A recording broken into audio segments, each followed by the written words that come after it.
बिस्मिल्लाहिर्रहमानिर्रहीम। अस्सलाम वालेकुम नाज़रीन कराम, मैं हूं मखदूम शहाबुद्दीन और आप देख रहे हैं मेरा फेसबुक और यूट्यूब चैनल। उम्मीद करता हूं आप सब लोग बखैर वाफ़ियत होंगे और जहां भी होंगे अपने अहले खाना समेत खुश भी होंगे और महफूज भी। वल्लाहु खैरुल माकिरीन, और अल्लाह सबसे बेहतरीन तदबीर करने वाला है। अल्लाह अल हक है। इमरान खान को और बुशरा बीबी को तोशा खाना केस में 14-14 साल की कैद तो सुना दी गई है, लेकिन जिस तरह से साइफर केस चंद ही घंटों के अंदर उड़ के रह गया, उसी तरीके से किस तरह से इस तोशा खाना केस में किस तरह जज ने आज एक ऐसा मौका दिया है कि ये केस चंद घंटे नहीं बल्कि चंद मिनट्स के अंदर ही उड़ के रह जाएगा। ये केस के परखच्चे जो हैं वो मिलेंगे नहीं, और ये केस जो है ये बिल्कुल आप कह सकते हैं कि इतना सादा, इतना क्लियर है कि आप इस बात का अंदाज़ा भी नहीं लगा सकते। इमरान खान साहब के लिए एक बहुत बड़ा रिलीफ, और जज ने किस तरह से इमरान खान को एक बहुत बड़ा फ़ायदा दे दिया है, और इससे बड़ा एहसान जो है वो इमरान खान पे कर नहीं सकते थे।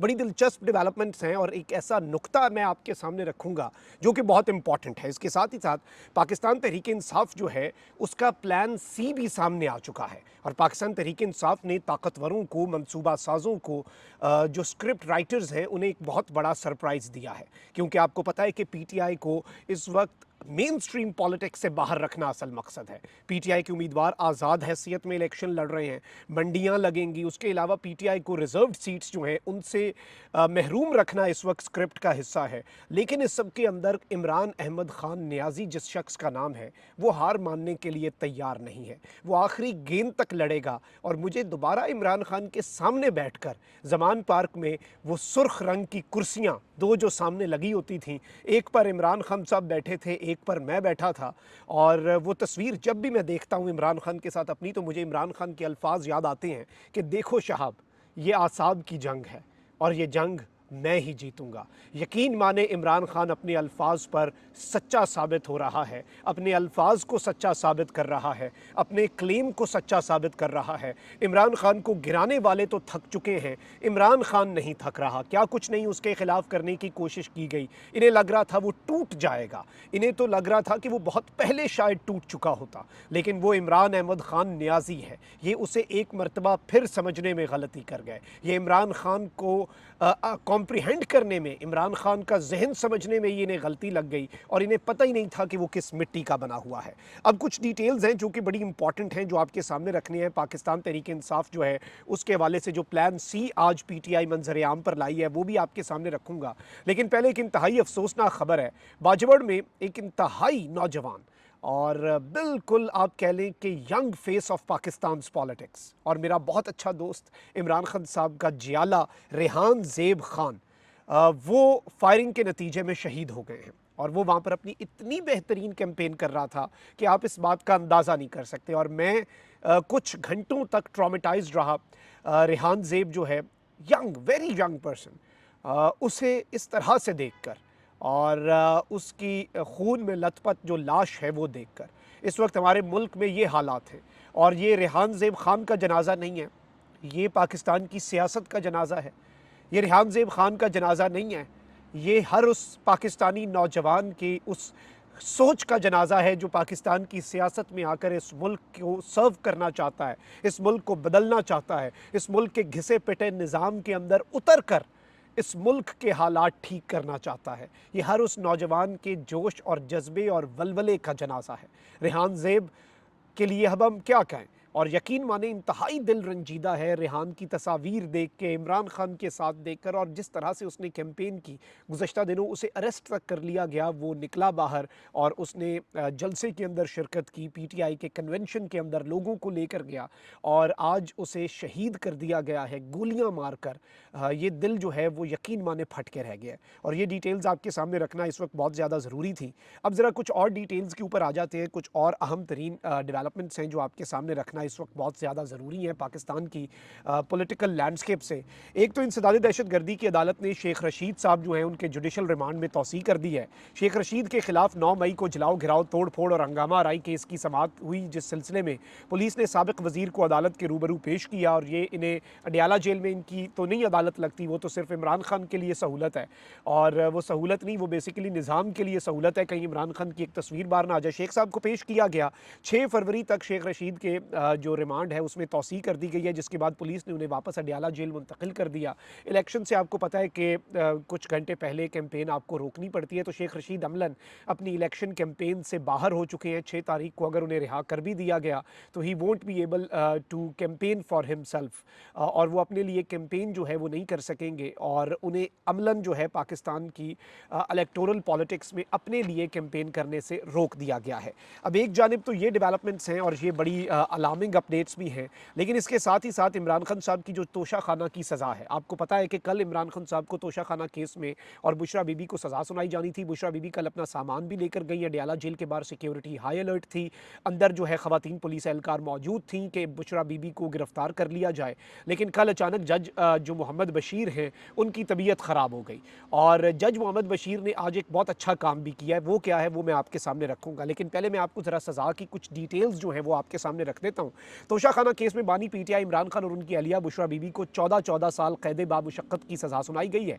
एहतसाब अदालत के जज मोहम्मद बशीर ने इमरान खान और बुशरा बीबी की तोशा खाना केस में सज़ा सुनाई। दौरान समाअत एहतसाब अदालत के जज मोहम्मद बशीर ने बानी पीटीआई से सवाल किया कि आपने अपना 342 का बयान जमा करवाया है, जिस पर इमरान खान ने कहा कि मैंने बयान तैयार कर लिया है, बुशरा बीबी और मेरे वकला आएंगे तो मैं बयान जमा करवाऊंगा। बानी पीटीआई ने जज से मुकालमा करते हुए कहा कि आपको इतनी जल्दी क्यों है। खान साहब ने जज से पूछा कि इतनी जल्दी किस बात की है, मेरे साथ धोखा हुआ है, मुझे तो सिर्फ हाजिरी के लिए बुलाया गया था कि यहाँ पर आएँ और अपनी अटेंडेंस लगवाएं।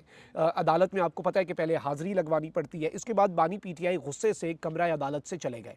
बानी पीटीआई ने कहा कि मुझे थोड़ा वक्त दें, मेरे वकला आ रहे हैं। तहम जज मोहम्मद बशीर ने बानी पीटीआई को वक्त देने से इनकार कर दिया। बाद जज ने जेल सुपरिटेंडेंट के जरिए इमरान खान को पैगाम भेजा कि आप कमरा अदालत आएँ, हमने अपनी कार्रवाई मुकम्मल करनी है, लेकिन बानी पीटीआई ने इनकार कर दिया, जिसके बाद एहतसाब अदालत के जज मोहम्मद बशीर ने तोशा खाना केस का मुख्तसर फैसला सुनाया और अदालत में बार बार पुकारे जाने पर इमरान खान कमरा अदालत में आए तो जज मोहम्मद बशीर ने तोशा खाना केस में इमरान खान और उनकी अलिया को 14-14 साल कैद बामुशक्कत की सज़ा सुनाते हुए 1 अरब 57 करोड़ 40 लाख रुपए जुर्माना आयद कर दिया और बानी पीटीआई को 10 साल के लिए नाअहल भी करार दे दिया। तोशा खाना केस में बानी पीटीआई पर 78 करोड़ 70 लाख रुपए का जुर्माना आयद हुआ है, जबकि बुशरा बीबी पर भी 78 करोड़ 70 लाख रुपए का जुर्माना जो है वो आयद किया गया। अच्छा, ये भी समझ लें यहाँ पर कि तोशा खाना केस है क्या, इमरान खान साहब पर इल्ज़ाम क्या है।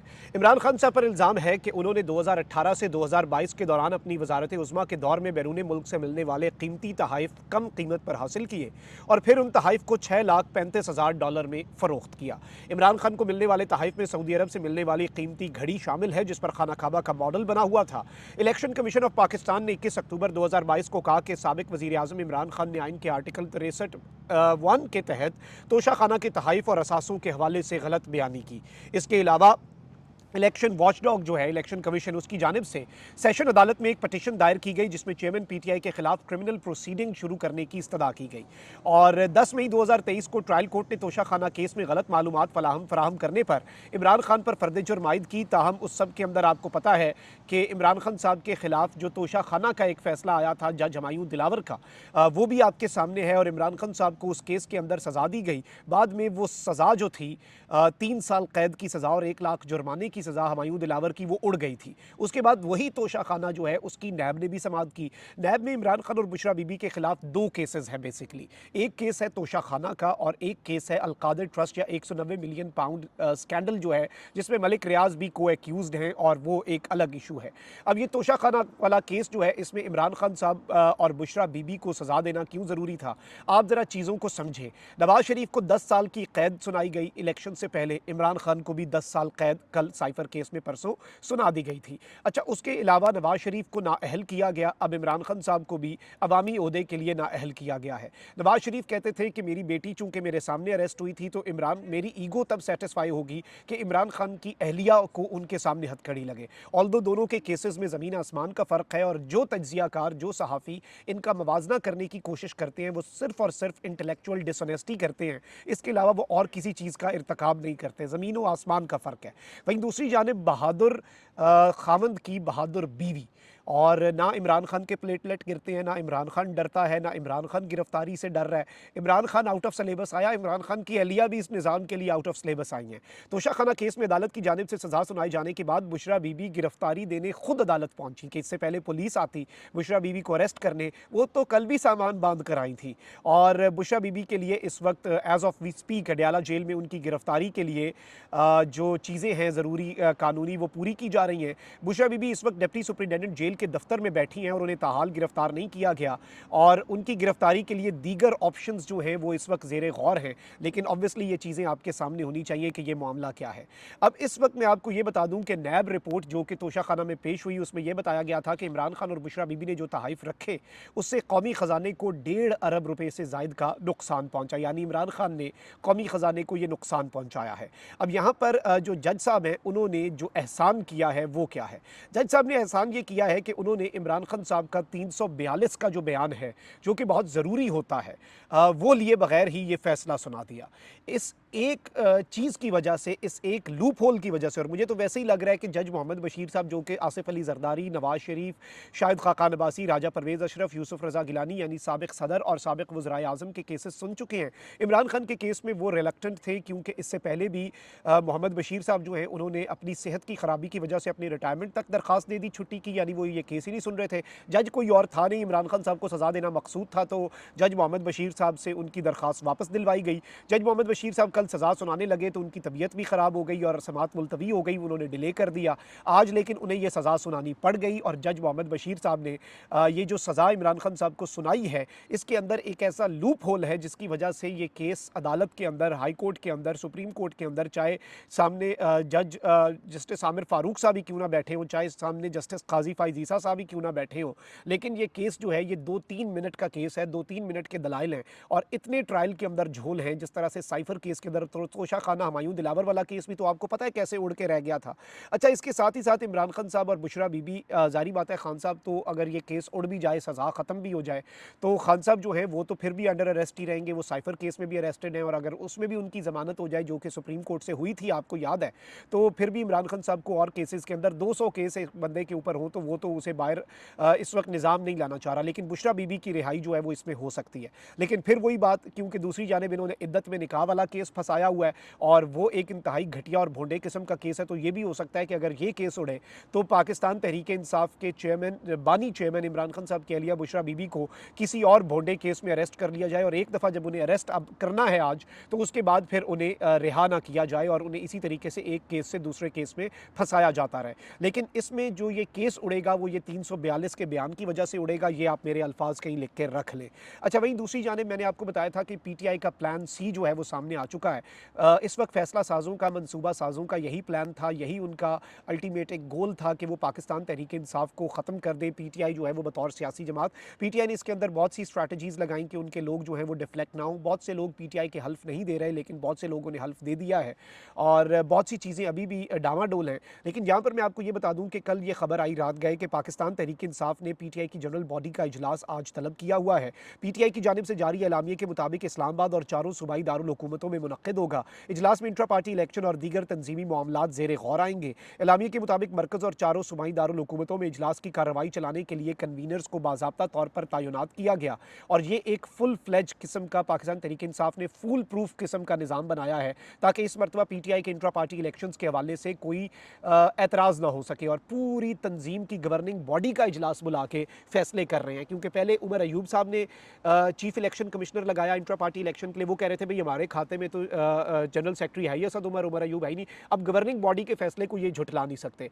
गवर्निंग बॉडी ने अब क्या किया है जी, रऊफ हसन साहब जो कि पीटीआई के मरकजी सेक्रेटरी इतलात और तर्जुमान भी हैं, उन्हें पाकिस्तान तहरीक इंसाफ का चीफ इलेक्शन कमिश्नर मुकर्रर कर दिया है। अब गवर्निंग बॉडी ने जब इन्हें चीफ इलेक्शन कमिश्नर मुकर्रर किया है तो पाकिस्तान तहरीक इंसाफ 8 फरवरी से पहले ही अपने इंट्रा पार्टी इंतखाबात दोबारा करवाकर इलेक्शन कमीशन के मुंह पर वो मारेगी। और इस मरतबा पीटीआई को पता है कि क्या क्या इन्होंने एतराज़ात उठाने हैं। पाकिस्तान की तारीख में ऐसे इंतखाबात नहीं हुए होंगे, लेकिन उम्मीद है कि पीटीआई अब जिस तरह के इंतखाबात करवाएगी इलेक्शन कमीशन में, अगर ज़रूरती बराबर भी जैसे आप कहते हैं कि कुछ हुआ अगर उनके अंदर कि भाई उन्होंने ज़रा अपनी इम्पार्शलिटी साबित करनी है, तो वो बाकी सियासी जमातों से भी फिर इसी तर्ज पर इंट्रा पार्टी इलेक्शंस एक्सपेक्ट करेंगे, लेकिन उन्होंने ऐसा करना कोई नहीं है। ये सारी डिटेल्स बड़ी इंपॉर्टेंट थी जो आपके सामने रखना थी। कमेंट सेक्शन में राय का इजहार ज़रूर करें। अपना बहुत ख्याल रखें। अल्लाह निगहबान। पाकिस्तान जिंदाबाद।